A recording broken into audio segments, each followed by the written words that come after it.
Welcome to the Banker Lamp. Please enjoy the video.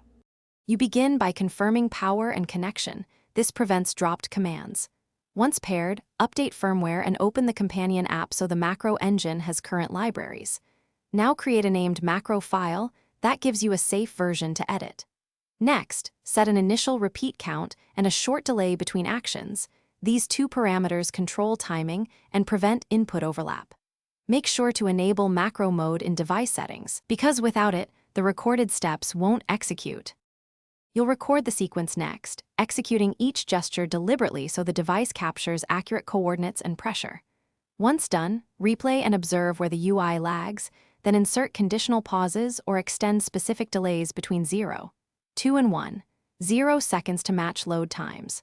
After that, trim unnecessary frames, reorder steps if a tap missed, and add loops for repeated actions. This reduces file size and increases reliability.